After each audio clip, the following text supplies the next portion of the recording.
Le Trailmaking Bee actuellement est le seul test, crayon et papier, où on a pu démontrer une valeur prédictive pour ce qui va arriver derrière le volant.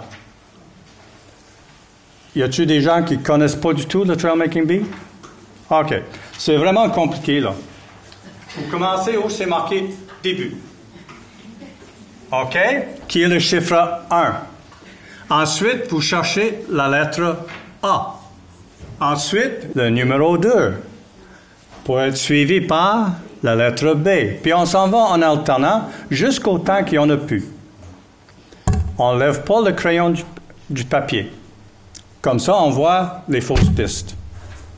Et quelqu'un normal, une femme va le faire en 45 secondes, un homme dans 55-60. Quelqu'un qui prend 180 secondes et plus, 50% de risque d'échec au test sur route. 300 secondes, 5 minutes, c'est 83%. Je ne suis pas capable, je ne comprends rien, c'est presque 100%. Le seul autre test qui a la même valeur prédictive, c'est le Useful Field of View, qui est utilisé par les ergots. C'est sur un ordinateur, ça prend 45 minutes et il faut payer les frais. Ça, vous pouvez aller sur le Google Trailmaking Bee, pas le A, le B, et vous allez avoir 15 versions différentes. Une version abrégée apparaît dans mon cas. Le seul problème, je pense, c'est 10 points, puis on ne sait pas les valeurs avec 10 points. D'abord, si vous avez des doutes sur quelqu'un du côté cognitif, faites-les faire ça. Et si ça dépasse les 180 secondes, bien là, on suggère fortement qu'il y ait une évaluation, soit en ergo, soit en test sur route chez nous. D'abord, on va commencer par vraiment la base, les classes de permis. Vous avez toute une... Y a-t-il des gens ici qui n'ont pas de permis? OK. Vous avez toute la classe 5, j'imagine. Automobile. Quand vous recevez un patient puis vous demandez, chose que vous faites probablement pas, avez-vous un permis de conduire? Est-ce que vous conduisez? Parce qu'au Québec, conduire, c'est quasiment une activité de la vie quotidienne. Imaginez votre vie si vous ne pouvez pas conduire. C'est important à ce point-là, surtout avec le superbe système de transport public qu'on a au Québec. Si on ne conduit pas, on marche. D'abord, au taxi. Quand vous demandez, avez-vous un permis, puis il dit, oui, j'ai un classe 5, prenez pas pour acquis qui conduit uniquement des automobiles. Le classe 5 est ici. Savez-vous que la charrue, c'est un classe 5? Non, hein? D'abord, il ne faut pas prendre pour acquis parce que quelqu'un a un 5 sur son permis qu'il ne conduit que des autos. Ça, c'est le point numéro 1. Toutes les remorqueuses, c'est classe 5. Même les gros pour tirer les gros véhicules articulés, les grosses vannes, les autobus, c'est un classe 5. D'abord, on peut avoir un classe 5, on peut conduire pour gagner sa vie et ça peut être un de ces véhicules-là. Il ne faut pas prendre pour acquis que c'est un classe 5. Que c'est un automobile. Les classes 1, 2, 3, 4, c'est ce qu'on appelle les classes supérieures, les conducteurs professionnels. Les exigences médicales pour ces classes-là sont plus exigeantes que pour la classe 5, la classe 6 qui est toutes les sortes de motos. Et au Québec, on a la classe 8 qui est les tracteurs, mais ça c'est... Pourquoi pensez-vous que ça prend un permis pour les tracteurs? Parce qu'ils peuvent traverser les rues et emprunter des rues pour changer de champ. D'abord, ça prend un permis, puis on est la seule place au monde, je pense, qui a un permis pour ces véhicules-là. OK. Si vous recevez un patient et il a des lettres sur son permis, ou vous recevez un M28, le rapport médical, en dessus du nom, il va avoir une série de lettres. Bien, il y a une série de chiffres, série de lettres. Les lettres, c'est les conditions. Exemple, si vous avez une personne qui a une main qui est non fonctionnelle, puis n'a pas la condition J, doit conduire un véhicule avec une transmission automatique, bien c'est parce que, comme beaucoup de monde, il ne nous a jamais informé qu'il n'avait qu'une main. Vous allez trouver ça difficile à croire, mais les gens n'aiment pas nous dire qu'ils ont quelque chose qu'ils pensent va affecter leur permis de conduire. Difficile à croire, hein? Ouais. D'abord, savez-vous le taux de déclaration volontaire actuellement? 0,02% des conducteurs déclarent volontairement. D'abord, il faut penser que si quelqu'un a des handicaps et il n'a pas des lettres sur son permis qu'il ne nous a jamais dit. Et ça peut être dangereux parce que conduire à une main, normalement, ça prend un véhicule adapté. OK. Les accidents. Le groupe qui a le plus d'accidents, c'est les jeunes, de 25 ans et moins, surtout quand vous avez jeunes conducteurs et alcool. Le deuxième groupe le plus haut, c'est les plus que 65 ans. Mais il y a toute une différence. Les 25 et moins sont 25%, à peu près 18% des conducteurs, ils ont 25% des accidents. Les personnes de 65 ans et plus sont aussi à peu près 18% des gens qui détiennent un permis. Ils ont 8% des accidents. Mais dans ce groupe-là, la plupart des accidents arrivent à ceux qui conduisent très peu. Moins que 3000 kilos par année, ils ont 95% des accidents. Et s'ils font plus que 14 000 km par année, ils n'ont presque pas. C'est comme le piano. Si je joue le piano une fois par semaine, pendant 5 minutes, je ne serai pas aussi bien comme joueur que si je joue 15 minutes par jour même. D'abord, c'est la même affaire. On ne pratique pas, on perd les réflexes, on perd les habitudes et on a plus d'accidents. Et n'oubliez pas que pour tous les âges, 45% des accidents arrivent en dedans de 5 km du domicile. Les gens font moins attention quand ils sont proches de chez eux. OK.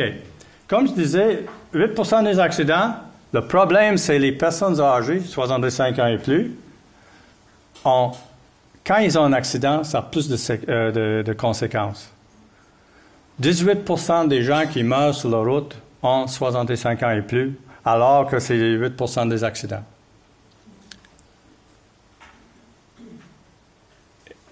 Et quand ils ont quelque chose, ça les prend plus de temps à se rétablir. Même souvent, un accident de la route, c'est le point à partir de lequel ils ont une vie beaucoup plus difficile parce qu'ils ont des handicaps qu'ils n'avaient pas auparavant. Et, comme vous avez sans doute remarqué, il y a plus de personnes âgées qui en avaient. Au point qu'en 2030, on s'attend que le quart des conducteurs ait 65 ans et plus. En 2008, c'était 8%. Actuellement, c'est 18%. Et ça va continuer à augmenter. Mais ayant dit ça, l'âge en soi-même, ce n'est pas un critère pour le statut du permis.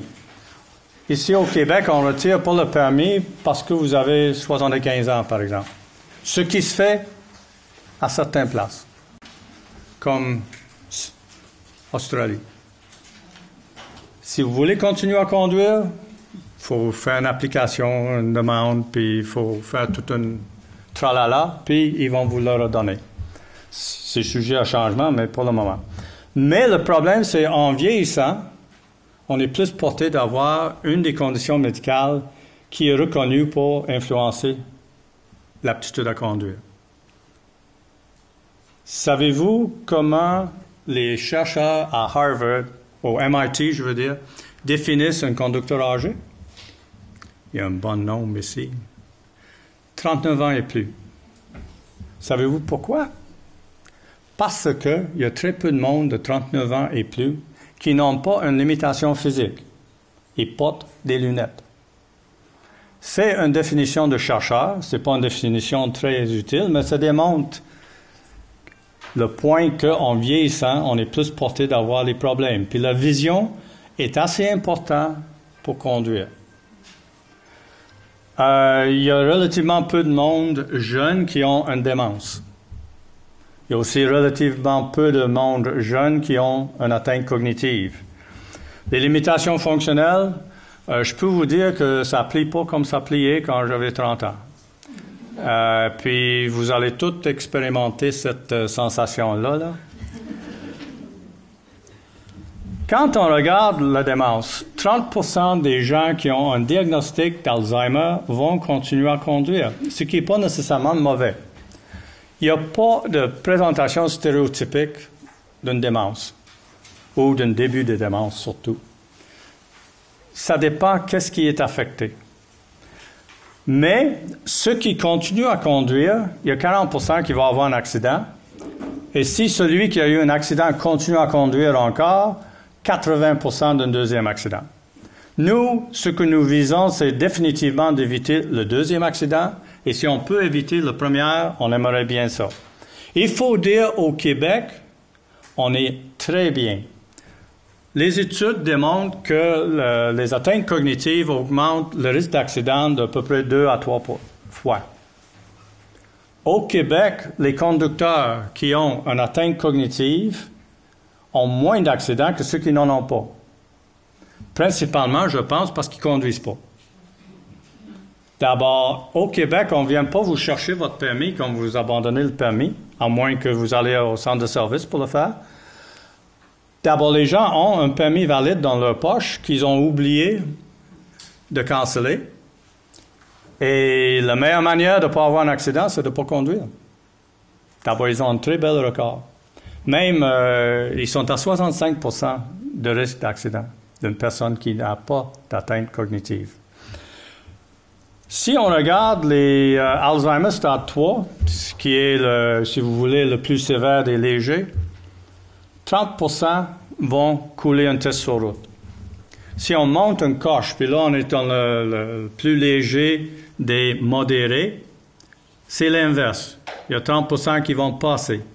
Puis si on monte une autre coche au niveau 5, étape 5, tout le monde va couler.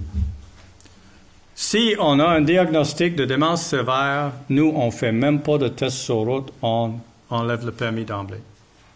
Modérés, on va les envoyer chez l'ergo. Je ne dirais pas que c'est parce qu'on ne veut pas mettre en danger nos évaluateurs, mais c'est parce que l'évaluation est beaucoup plus exhaustive. D'abord, on va parler d'une personne avec une déficience intellectuelle. Et je sais qu'on est dans un contexte gériatrique, mais vous allez voir pourquoi je soulève ce cas-là.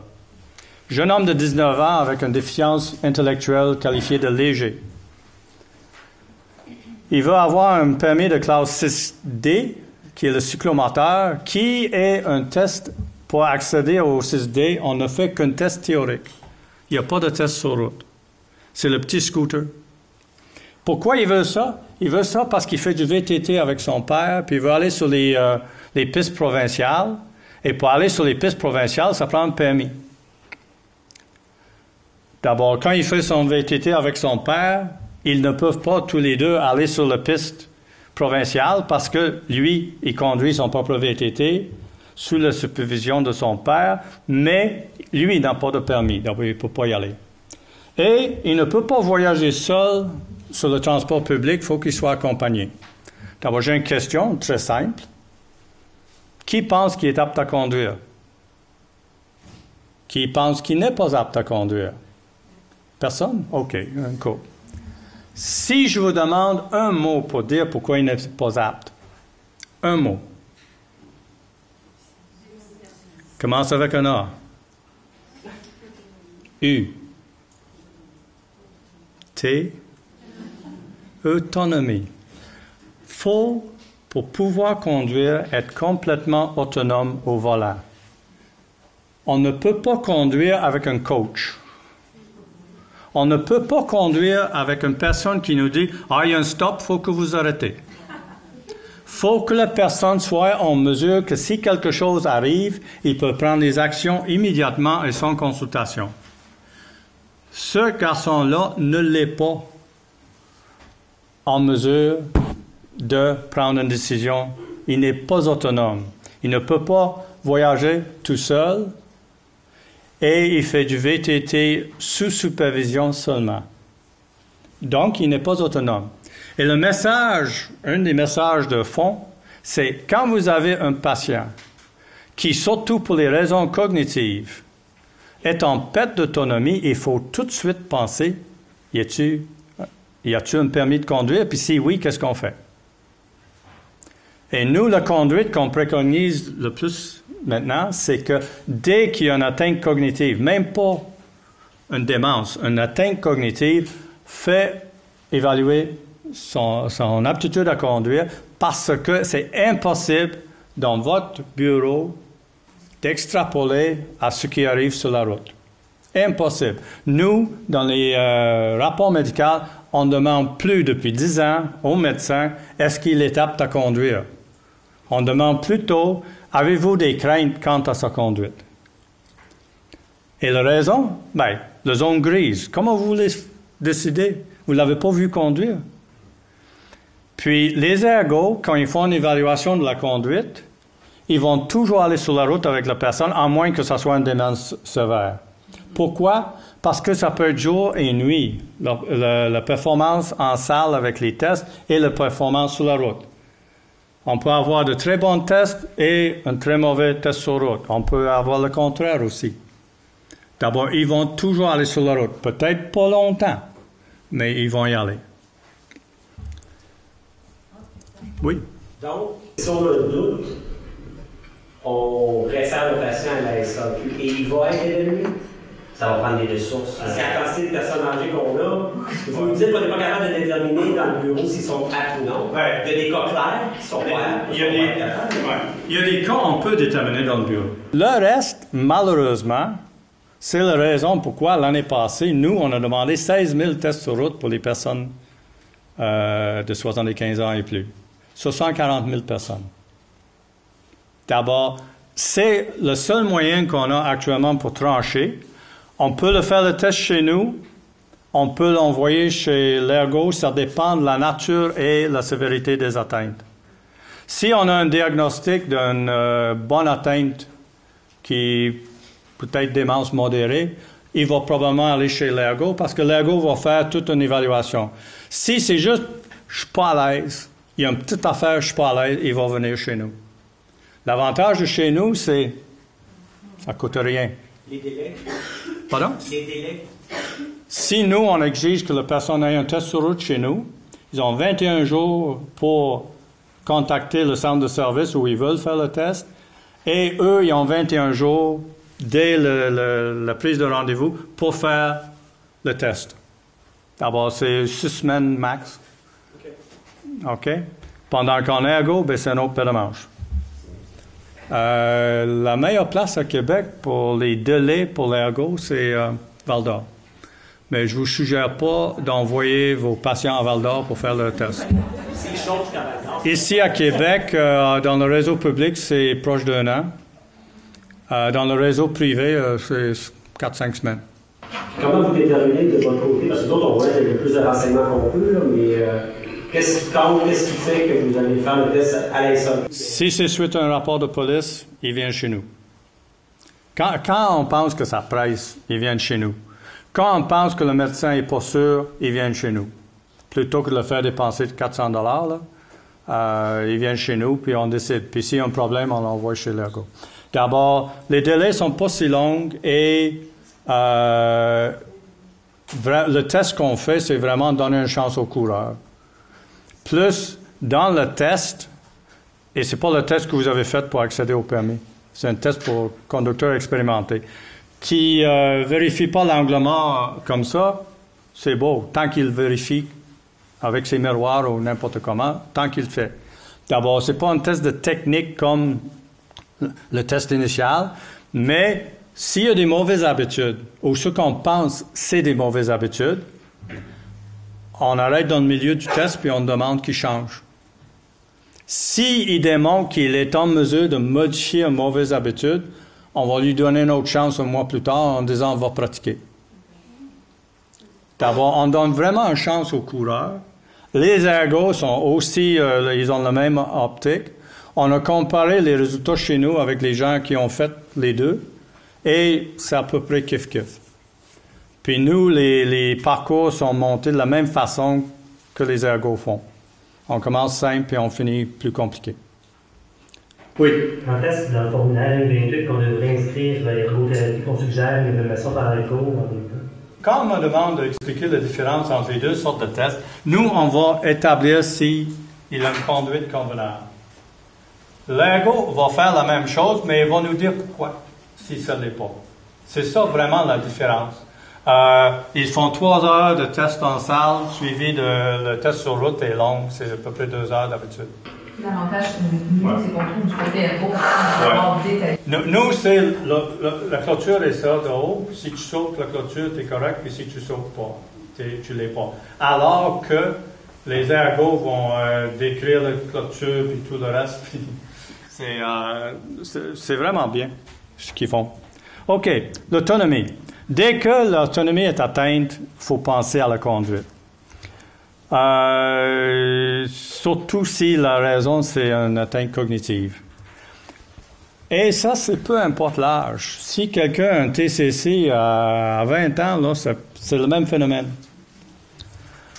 Un cas qui me vient à l'esprit, c'est le gars qui, quand on a fait le test sur route, il a coulé. Puis en rétrospective, il avait fait un AVC quelques années auparavant. Tout le monde pensait qu'il était bien rétabli, mais en rétrospective, il avait arrêté de lire, puis c'était un lecteur invétéré auparavant. Et c'est parce qu'il y avait un problème de concentration. Et concentration, c'est utile quand tu conduis. Tu n'as pas besoin tout le temps, mais tu as besoin d'en avoir assez. Puis lui, concentrer plus que 2-3 secondes à la fois, c'était au-delà de ses capacités. D'abord, même les choses minimes, si c'est cognitif, faites vérifier son aptitude à conduire.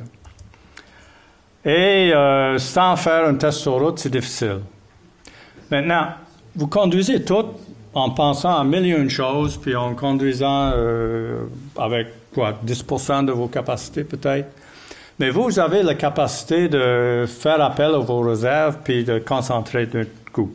Imaginez que vous promenez et vous cherchez votre route, et vous venez face à ça.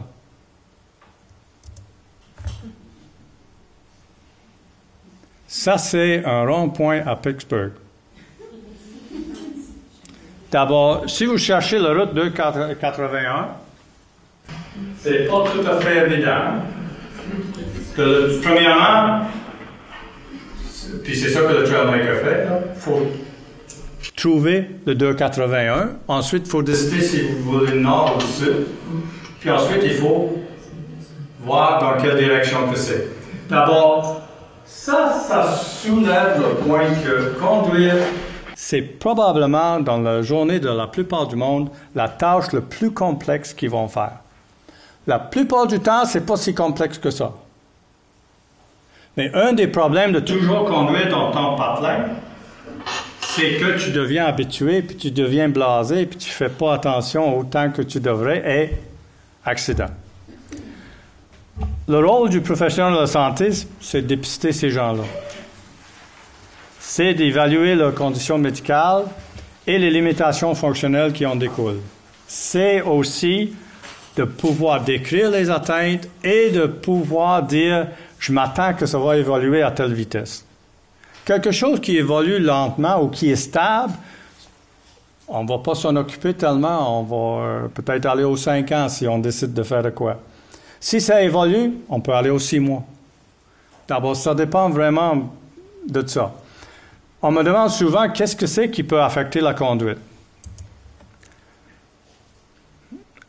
Si vous voulez une liste, il y a le Merck Manual, il y a une liste en arrière. Là. OK? Prenez le cas le plus stupide que j'ai pu trouver, une dermatite. On se gratte partout. On n'arrête pas de se gratter. La concentration pour conduire peut y goûter. Hein? D'abord, temporairement, cette personne-là n'est pas apte à conduire. Vous filez super mal, vous avez la grippe, ben, vous ne devrez pas conduire, vous n'êtes pas en forme. Et les professionnels de santé doivent renseigner les patients sur comment leur condition médicale va affecter la conduite. Il faut que vous faites attention, vous allez peut-être, avec ce médicament-là, s'endormir sur tous les coins de rue les premiers jours. Il faut identifier les problèmes et les signaler aux autorités, puis je vais en parler dans une couple de minutes. Envoyer le patient au bon endroit pour être bien évalué. Comme on dit, si vous avez un patient avec un diabète, vous ne l'enverrez pas chez l'orthopédiste. Bien, c'est la même chose. L'expert, c'est l'ergothérapie. Préparer le patient pour la cessation de la conduite. Ça, c'est très important. On va tous arrêter de conduire, soit parce qu'on meurt, soit parce qu'on n'est plus en mesure de conduire. Ça aussi, je vais y revenir dans une couple de minutes. Il faut accompagner le patient dans son cheminement. Pour beaucoup de gens, surtout les hommes, c'est un deuil arrêter de conduire. Mais les professionnels de santé ne retirent pas les permis. Vous pouvez recommander que le permis soit retiré. Si la personne, malgré votre opinion, réussit un test sur route, il va continuer à conduire. OK? C'est la SAC qui émet les permis, c'est seulement la SAC qui peut les retirer. D'abord, je vous demande de bien vouloir retirer de votre vocabulaire le mot « retirer » dans le sens des permis. Au Québec, puis on est la seule place au monde comme ça, il y a 5 professions qui peuvent signaler à la SAC qu'un patient, dans leur opinion, n'est pas apte à la conduite. Médecin, infirmière, ergo, opto et psychologue. Il y a beaucoup de places, c'est juste les médecins. Si vous n'êtes pas dans ces 5 professions-là, vous ne pouvez pas le faire parce que vous êtes lié par la confidence. C'est la confidentialité avec le patient. Et si vous le faites quand même, et votre ordre le prend, bien, vous allez prendre probablement une vacance d'au moins 6 mois.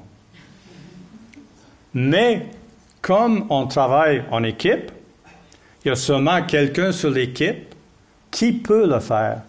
D'abord, si comme équipe vous décidez de le signaler, bien, la personne qui a le droit de signaler peut le faire.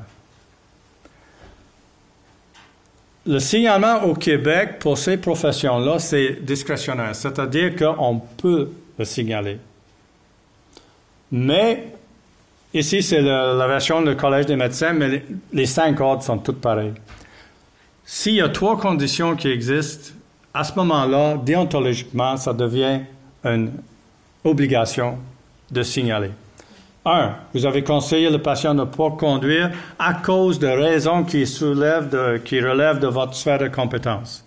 2. Le patient, soit par ses actions ou ses paroles, indique qu'il ne suivra pas ces conseils-là. Et 3. Si en le faisant, vous croyez qu'il va créer un danger, quand vous avez les 3 si, ça devient obligatoire. Les ergos vont encore plus loin.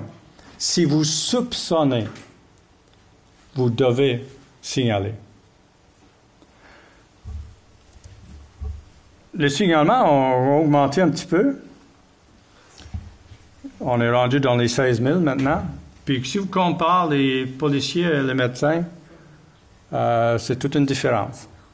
Les policiers commencent et si c'est approuvé ou adopté par l'Assemblée nationale, à partir de probablement l'année prochaine, les policiers auront le droit de dire à quelqu'un « Non, tu as un problème cognitif, vous allez chez vous, je suspends votre permis. » On les a donné un petit test très simple. C'est quoi votre nom? C'est quoi votre adresse? C'est quoi la date? C'est quoi le jour? Non, les choses moi, comme agentologue, je demandais aux patients confus qui arrivaient. Et il y a 10 éléments, s'ils ont 5 de pas corrects, ils arrêtent. Les policiers ont toujours le droit de nous demander de vérifier l'état de santé des gens, mais il n'y avait pas le droit de les dire, ben là, il ne faut pas que tu conduises. D'abord, là, on les donne le droit. Pour faire des signalements, on peut utiliser le formulaire, on peut le faxer au numéro qui est là. Si vous le faites, notez toujours le numéro auquel vous avez fait le fax dans votre dossier. Parce que si vous êtes trompé d'un chiffre et le SAC ne l'a jamais eu, au moins vous avez démontré votre intention de le faire puis vous êtes blindé. Mais on accepte n'importe quoi qui est écrit tant que votre numéro de pratique y paraisse. OK? On n'accepte pas on ne réagit pas à des signalements oraux parce que n'importe qui peut se dire médecin, infirmière, n'importe quoi au téléphone. D'abord, on ne sait pas. D'abord, quand on a votre numéro de pratique, on est beaucoup plus sécure. Si vous faites un signalement, vous avez une protection légale blindée. Le problème, c'est quand vous n'en faites pas, quand vous auriez dû le faire. Maintenant, les Québécois ne sont pas très forts sur les plaintes et les choses comme ça, au moins ils n'y étaient pas. On n'a pas de jurisprudence. Ailleurs au Canada, si le médecin a fait un signalement en bonne et due forme, notre compagnie d'assurance va nous défendre à gauche et à droite. Si on ne l'a pas fait, ils vont essayer de régler en cours parce qu'ils savent en cours qu'ils vont perdre. D'abord, si vous avez des doutes, vous êtes mieux de le faire tant que vous êtes solide du côté de votre sphère de compétence. OK. L'accès à la conduite est réglementé. Le règlement relatif à la santé des conducteurs a été refait au complet. Et pour l'accompagner, on a fait bien guide.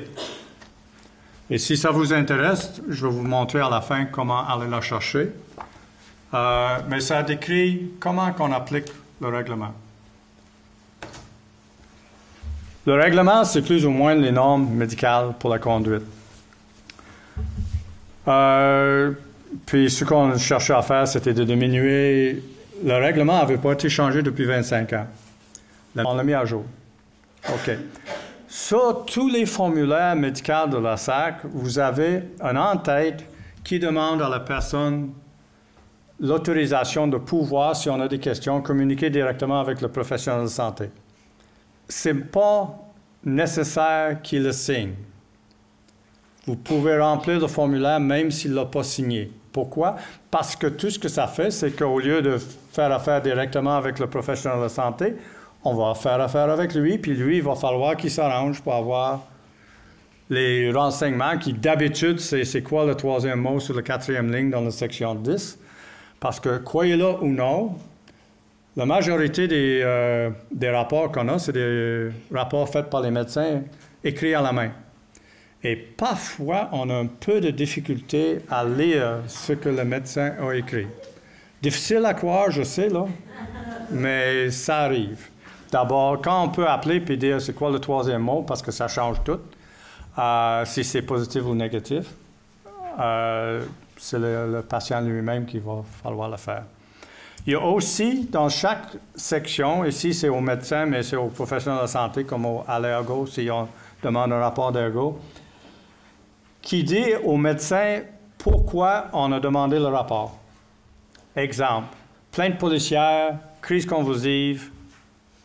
D'abord, si ça arrive, on demande au médecin, bien, au moins, renseignez-vous sur la crise convulsive. Il y en a fait une, il y a des témoins. D'abord, si vous n'étiez pas au courant qu'il faisait des crises convulsives, c'est un bon moment de vous renseigner.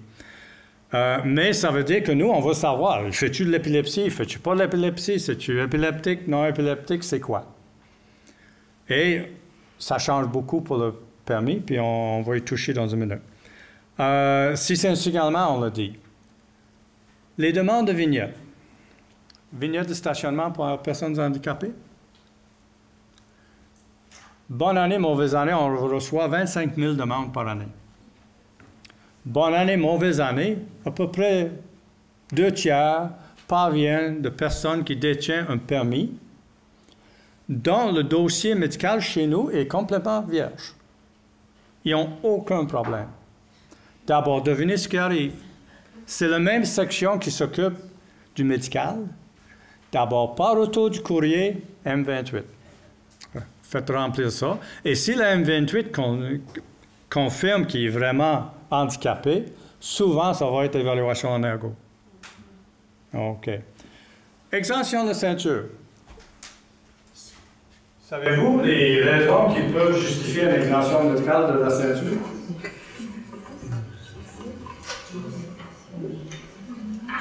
Ça, c'est le guide de l'Association médicale canadienne. Excellent, vraiment excellent. Je ne suis pas biaisé pantoute, je suis juste l'éditeur en chef. Mais la section 25, 24 maintenant, c'est vrai, on a changé, s'appelle ceinture de sécurité et coussin gonflable. Puis au début de chaque chapitre, on a le message le plus important. Peux-tu le lire à haute voix? Oups. Ouais. Le coche-ci, là. Tu peux le reculer? Aucun problème de santé ne dispense de porter la ceinture de sécurité. Aucune. J'ai regardé dans le dictionnaire Larousse, ça veut dire néant. 0. C'est pas tout à fait vrai. L'année passée, on a donné 25, je pense, dont 23, c'était pour les enfants qui ont besoin de sièges de retenue spécialisés. Ce qui est illégal au Québec, d'après la loi. D'abord, on donne une exemption, puis ils peuvent aller aux États-Unis, acheter la chose, le siège ou le système de retenue taillé pour leur enfant, et ils peuvent l'utiliser, puis ils sont légaux. Parce que modifier les sièges, modifier la ceinture, c'est illégal. D'abord, tous ces enfants-là ont besoin de modifications. D'abord, on est rendu, je pense, à 24-25 cette année. Mais c'est malheureusement nécessaire. Ouais. Pour la plupart des gens, s'ils ont un problème vraiment au thorax, exemple, une grosse masse ou quelque chose comme ça, on va les exempter la ceinture qui passe par l'épaule. Mais il faut qu'ils portent la ceinture abdominale. OK? Et tout le monde peut porter une ceinture abdominale. Si nécessaire, on utilise le système de la femme enceinte. Autrement, on le passe par les hanches, en dessous de l'abdomen. Et ça marche. On peut même avoir une extension si on est trop corpulent. La seule exemption complète que je me souviens depuis plusieurs années, c'est un monsieur qui conduit un auto et il paye 520 livres. L'auto qu'il conduit, c'est un Ferrari. Donc, on s'est dit, on se demande comment il fait pour rentrer, mais chose certaine, il ne va pas bouger s'il y a un problème. Puis Ferrari, croyez-le ou non, ils ne font pas des extensions. OK. Si la case adressée au médecin ou au professionnel de santé est vide, c'est une de deux choses. Soit que c'est un rapport qui est exigé parce qu'ils ont tel âge, ou c'est parce qu'il y avait de quoi écrit qu'il ne voulait pas que vous voyiez. Il est allé au centre de service, puis il a dit qu'il a perdu son formulaire, et le centre de service n'a pas accès aux données médicaux. D'abord, les données médicales n'apparaîtront pas, et la raison n'apparaîtront pas. D'abord, ça fait juste monter un petit peu l'indice de soupçon, mais qui n'a jamais perdu un formulaire dans leur vie, hein? OK. Les convulsions. Un petit mot là-dessus parce que ça peut arriver à n'importe quel âge. Ici, on a une jeune dame de 35 ans qui fait une première crise convulsive généralisée. Évidemment, si c'est la première fois, elle n'est pas connue pour l'épilepsie. Puis c'est une madame qui conduit une ambulance. Vous n'avez pas le droit de répondre. Combien de temps? Bien, premièrement, est-ce qu'elle est apte à conduire? Quelqu'un va s'aventurer? Oh, non, OK. Non, elle n'est pas apte à conduire. Pour toujours? Non. Combien de temps? OK. Rappelez-vous les classes de permis? L'ambulance est dans les classes supérieures. Si elle reçoit un diagnostic d'épilepsie, premièrement, elle ne peut pas conduire pendant l'investigation. L'investigation va établir si c'est l'épilepsie ou non. Ensuite, ça va dépendre. 6 mois pour la classe 5, 5 ans pour la classe ambulance. OK? Si ce n'est pas épilepsie, bien, ça change les affaires un peu. Et c'est pourquoi, dans les formulaires, on demande de différencier les crises épileptiques et non épileptiques. On demande qu'ils décrivent les manifestations. Parce que, exemple, si vous faites des crises généralisées, vous ne pouvez pas conduire pour 6 mois après la dernière crise. Si vous faites les crises régulièrement, mais c'est des crises pendant le sommeil, bien vous ne pouvez pas conduire pendant 1 an à partir de la première crise. Tant que les crises sont toujours pareilles, bien, on n'est pas censé de conduire pendant qu'on dort. D'abord, si les crises sont uniquement pendant qu'on dort, ce n'est pas un problème pour la conduite tant que la nature des manifestations ne change pas. D'abord, ça, c'est le genre d'affaires qui peuvent modifier le temps que les gens peuvent ou ne peuvent pas conduire.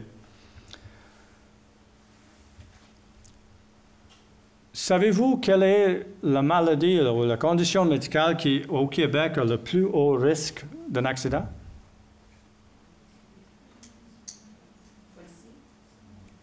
Épilepsie. Deuxième, abus de substances et psychiatrie ex aequo. Troisième, les maladies respiratoires. Pourquoi? Probablement parce que l'oxygène ne se rend pas bien dans le cerveau. La maladie de la 21e siècle, l'apnée du sommeil, si quelqu'un fait de la somnolence diurne, il ne devrait pas conduire tant qu'il n'est pas traité.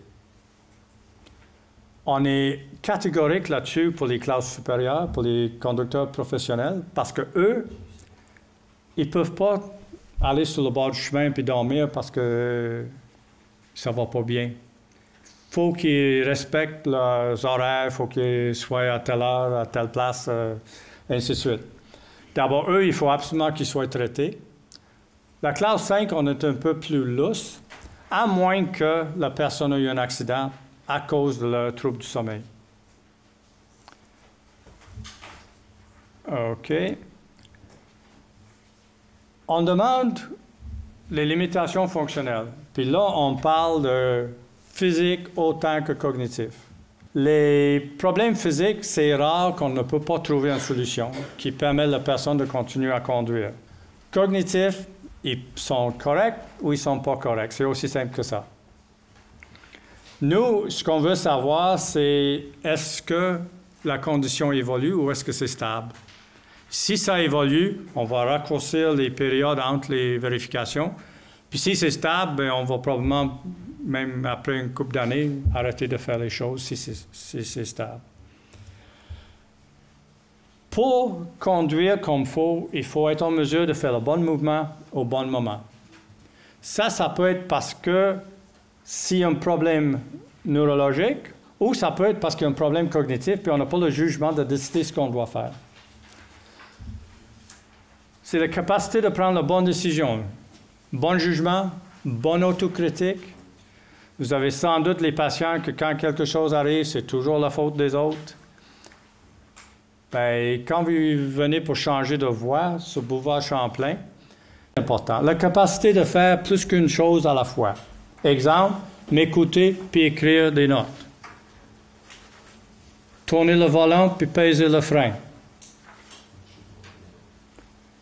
Conduire puis chercher une adresse. Si vous avez la chance d'être une profession qui fait déshabiller ses patients et vous êtes présent, si vous soupçonnez un problème potentiel d'attention partagée, posez-les une question quand ils sont d'après déboutonner leur chemise. Puis s'il faut qu'ils arrêtent de déboutonner pour vous répondre, ou il y a une pause avant de vous répondre, il faut soupçonner à ce moment-là un problème potentiel d'attention partagée. Les médicaments, on veut savoir les médicaments réguliers parce que ça nous donne une idée de la sévérité de la maladie. On ne veut pas savoir qu'il prend un antibiotique pour 10 jours. Là. Et on n'est pas tellement intéressé si c'est une jeune femme, si elle prend la pilule anticonceptionnelle. Notez en bas, là, le cannabis médical ou thérapeutique, c'est le grand vogue. Avec le changement de la loi sur le cannabis, on s'attend que beaucoup de monde vont aller voir le médecin pour avoir une prescription parce qu'il va probablement avoir une exemption pour les gens qui prennent le cannabis thérapeutique. Pourquoi? Parce que les avocats y croient. Mais, que ça soit prescrit ou non, si vous conduisez sous l'influence du cannabis, c'est illégal. Et on peut faire du prison même. D'abord, c'est une chose à dire, puis on ne devrait pas conduire pour les 4 à 5 heures qui suivent un joint. On sait c'est qui les professionnels qui ont le pouvoir de faire des remarques au niveau de la SAC pour les permis de conduire. Il y a quelques semaines, on a eu un appel à la clinique pendant que j'étais au secrétariat. La secrétaire ne savait pas quoi répondre non plus. Une dame qui ne voulait pas se nommer, qui voulait rester dans l'anonymat, a une collègue de travail dont elle voulait dénoncer la conduite auto. J'ai été témoin de ça, c'est même pas une dame de ma cohorte de patients. Elle a téléphoné à la clinique de la mémoire et d'épilepsie parce qu'elle savait que la patiente en tant que telle était une patiente d'un neurologue de l'Enfant Jésus qui la suivait pour épilepsie. Et là, bien, secret professionnel oblige. La secrétaire, elle a dit, avez-vous une idée de sa date de naissance? Oui, on en a plusieurs de ce nom-là, mais en même temps, nous, on avait à protéger la confidentialité. Et finalement, on a fini par trouver une patiente, exemple du docteur Desbiens, ou je ne sais pas trop qui, mais c'était pas pour des crises d'épilepsie, mais elle trouvait que cette collègue-là prenait beaucoup d'analgésiques, était bizarre au travail, puis quand ça filait pas, mais tout croche prenait sur la voiture, avait été témoin des choses. Mais elle n'est pas ergo, la madame à l'autre bout, elle n'est pas professionnelle de la santé. Comment on doit faire pour ces gens-là? Un point que j'ai oublié de faire, puis je m'en excuse sur le signalement, c'est que pour signaler quelqu'un comme professionnel de santé, il faut une relation thérapeutique avec la personne. Il faut l'avoir examiné. D'abord, les oui-dire ou les téléphones, on ne peut pas réagir là-dessus. Pour rien faire, on peut laisser aller cette dame-là qui est dangereuse au volant. Bien, vous pouvez toujours lui dire, bien, appelez le SAC, puis faites la déclaration vous-même. OK? Nous, bonne année, mauvaise année, on a à peu près 1000 déclarations de citoyens. On les investigue toutes. On ne prend pas de chance. Et ça peut être anonyme si la personne peut démontrer qu'elle connaît bien la personne. Parce qu'elle ne voulait pas donner son nom. Oui, c'est ça. Mais on accepte les appels anonymes de citoyens, mais ils n'ont pas de protection. Puis on a eu un l'autre jour qu'il avait déclaré son père, puis son père... barré dans le testament, puis tout le reste, là. Il y a un ergo à Montréal qui était sous la protection de la GAC pendant 1 an parce qu'il avait coulé un test sur route pour un gars de la mafia qui avait fait des menaces. D'abord, tout ça pour dire que, je ne sais pas si c'est plus une observation que d'autres choses, vous ne pouvez pas signaler quelqu'un que vous n'avez pas examiné vous-même. C'est aussi simple que ça. OK? Dans la section qu'on a sur les autres diagnostics, c'est la place pour écrire les choses que vous ne savez pas où ça va, ou nous donner les bémols, comme oui, il y a telle affaire, mais. Il y a une autre section plus tard où on peut faire la même chose. On demande une recommandation au médecin, mais n'importe quel professionnel de santé peut faire une recommandation. Évaluation sur la route par la SAC, c'est rapide, 21 jours, c'est gratuit, mais des fois, ça coûte un petit morceau de plastique avec votre photo. Évaluation en ergo, ça peut prendre jusqu'à 10 mois en public. Et en public, on ne peut pas le faire pour les gens, ou on n'accepte pas de le faire pour les gens qui n'ont pas un handicap physique. Si c'est un problème cognitif, il faut qu'ils aillent en privé. Consultation avec un spécialiste, puis la question la plus importante, est-ce que la conduite doit être cessée en attendant l'évaluation? Si vous dites oui, souvent ils vont venir chez nous parce que là, on sait que ça presse. La dernière section, c'est la place pour les explications. Oui, il y a telle affaire, mais les inquiétudes du médecin ou si vous avez fait des tests autres que le trailmaking, ben dites-nous-le. C'est quand même utile. MMSE, UFOV, MOCA, ainsi de suite. Là. Si jamais vous avez un UFOV, c'est super bien. Tous nos formulaires, on demande que, si possible, si vous avez une estampe, on adore les estampes. Alors, les signatures, on a abandonné parce qu'il y a des gens que la signature, c'est plus l'air d'une, je sais pas, un araignée mourant qui est tombé dans une bouteille d'encre, là. Souvent, il y a une inaptitude temporaire. Si on a un examen, par exemple, du genou, où on a injecté de quoi dans le genou, bien, on ne devrait pas conduire tant qu'on a la difficulté à bouger le genou. Il y a un jeune homme qui avait une Mazda à bras, qui avait eu une arthroscopie, je pense, qui est sorti, puis a ramassé sa blonde, puis sa sœur, et en sortant, il n'a pas pu faire les pédales comme il faut à cause de sa jambe, et c'est la mort des deux femmes. D'abord, pendant 24 heures, on ne devrait pas faire ces choses-là. Le guide de l'AMC contient la plupart des choses que vous pouvez avoir besoin de savoir. Généralement parlant, après une manœuvre importante, on ne devrait pas conduire pour les 24 heures.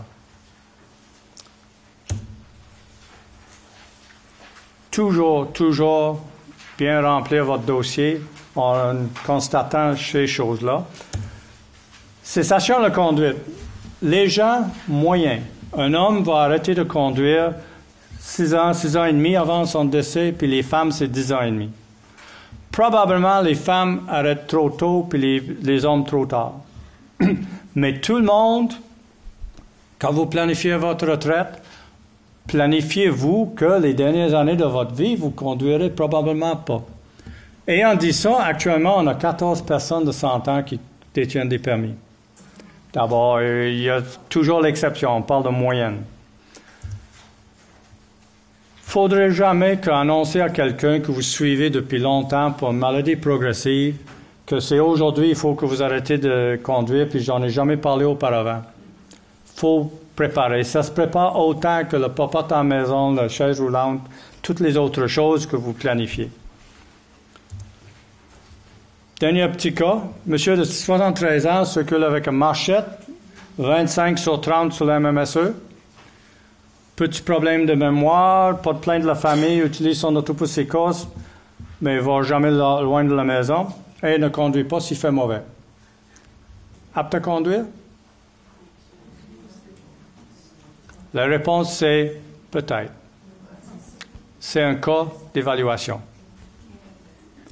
Donc, ici, on dit médecin, mais c'est tous les professionnels de santé ont un rôle prépondérant. Pourquoi? Parce que vous avez des interfaces avec les patients que nous, on n'en a pas. Il y a beaucoup de conditions médicales qui peuvent affecter la conduite. Mais ce qui décide si quelqu'un est apte à conduire ou non, la plupart du temps, c'est les atteintes fonctionnelles. Quand vous avez des doutes, demandez des questions précises. Avez-vous des infractions? Avez-vous des accidents? Est-ce que le conjoint ou conjointe a peur d'embarquer avec vous? Normalement, vous n'aurez pas la bonne réponse, mais on ne sait jamais. Est-ce que vos enfants vous permettent de conduire leurs enfants? OK? Si vous avez encore des doutes, posez-vous cette question-ci. Est-ce que je laisserai mes enfants ou mes petits-enfants à ce conducteur? Et si vous avez encore des doutes, vous pouvez aller sur notre site web. Il y a un paquet de matériels qui sont très intéressants là-dessus et ça peut vous orienter.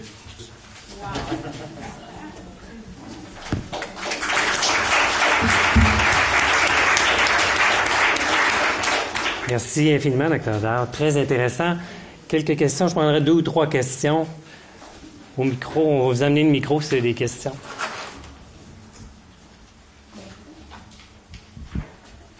Je travaille en...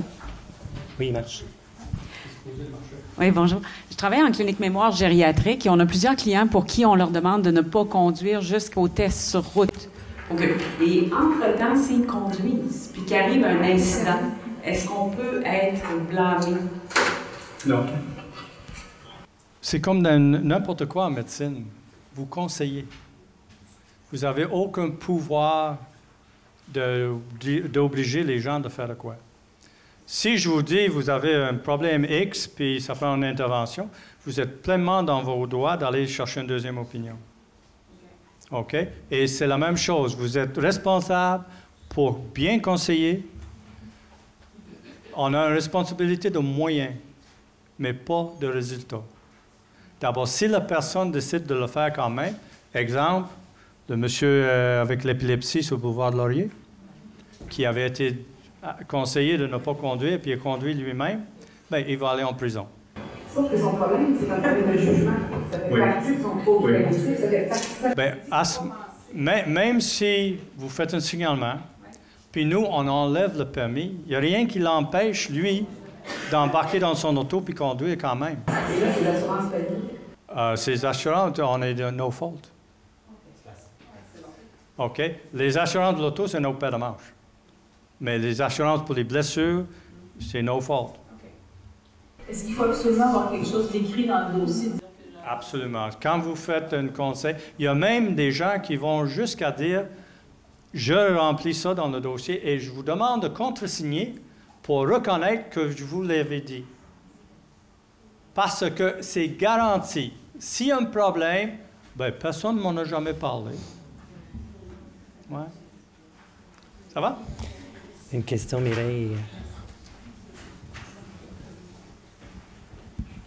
Bonjour, moi je travaille en GMF, puis on a un patient qui a échoué un test sur route à la SAQ ici à Québec. Et puis ensuite, il est allé passer son test sur route une deuxième fois, mais au Saguenay-Lac-Saint-Jean. Puis monsieur a passé son test sur route à ce moment-là. Fait que mon questionnement, c'est, y a-t-il une faille dans la communication interrégion? Si les deux tests sont faits par des ergots, puis on a un positif puis un négatif, on va faire un test sur route chez nous. Si c'est deux tests sur route chez nous, bien, c'est peut-être parce qu'il a pratiqué entre. OK? Ce n'est pas nécessairement une disconcordance dans la manière du test. Le test, il y a un contrôle de la qualité. Puis si les gens sont toujours, on passe toujours avec Joe, puis on ne passe jamais avec Jacques, bien, Jacques et Joe vont avoir un jasage. Oui, avec leur boss. OK? D'abord, premièrement, tout le monde a ses bonnes journées puis ses mauvaises journées. Ça peut être une mauvaise journée le premier jour puis le deuxième. Tant qu'ils conduisent juste les bonnes journées, il n'y a pas de problème, mais... non, tout dépend. OK? Mais c'est comme, je sais pas, t'as une fille qui fait du patin, puis elle fait une super pratique, puis elle foire dans le solo, dans la compétition. Bien, c'est pas parce qu'elle n'est pas bonne. Oui. Juste un petit commentaire pour mes collègues médecins. J'ai eu affaire à faire un signalement, puis j'ai appelé la CPM, qui est notre assurance. Et ce que la CPN me disait, écoute, avant de faire le signalement à la SAC, important d'en parler aux patients dans le bureau, puis pour qu'ils soient avisés, pour pas qu'il y ait de surprises, là. Comme ça évite les poursuites ou des problèmes là, avec le client.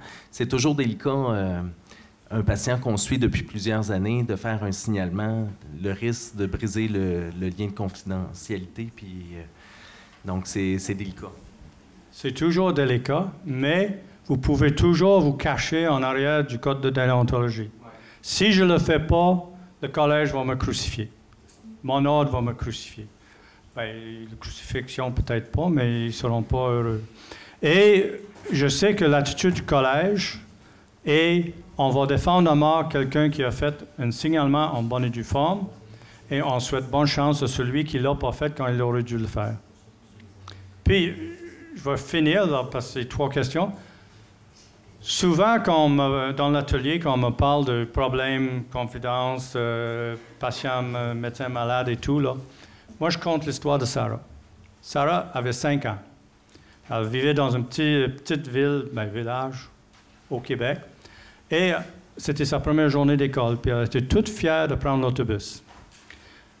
Et dans le même village, il y avait un monsieur qui avait une dégénérescence maculaire avec un pet du champ central. Les gens savaient qu'il ne devait pas conduire, mais c'était un des gros du village, là, puis c'était un gars un peu borné aussi. Et quand il n'y avait pas personne pour le conduire, il conduisait lui-même. Et 5 fois cette année, dans les mois précédents, il y avait eu un incident où il suivait un véhicule, il n'avait pas réalisé qu'il s'arrêtait. Et pour éviter le véhicule, il se jetait sur l'épaulement puis il passait à côté, à la droite du véhicule. Ce qu'il a fait avec l'autobus de Sarah qui a arrêté devant chez eux, puis a tué Sarah. Et la première fois que j'ai fait un atelier, c'était dans ce coin-là. Puis après, il y a un médecin qui est venu me dire « Dr. Dow, c'est une méchante bonne affaire que vous faites là. » Je dis « Pourquoi? » « Merci, mais pourquoi? » Il dit « Je suis le médecin qui n'avait jamais reporté le monsieur qui a tué Sarah. Et pendant 1 an, je n'ai pas dormi une nuit complète. » D'abord, mon message, c'est que oui, c'est difficile. Mais des fois, si vous voulez ne pas perdre du sommeil à cause de votre mauvaise conscience, parce que vous n'avez pas fait de quoi qui aurait empêché la mort d'une jeune fille de 5 ans, bien, on signale. Merci beaucoup. Merci, Cliff. C'est un dernier commentaire ici. Je me demandais si parfois la SAC pouvait taire le nom de la personne qui faisait signalement, même si c'était le médecin traitant.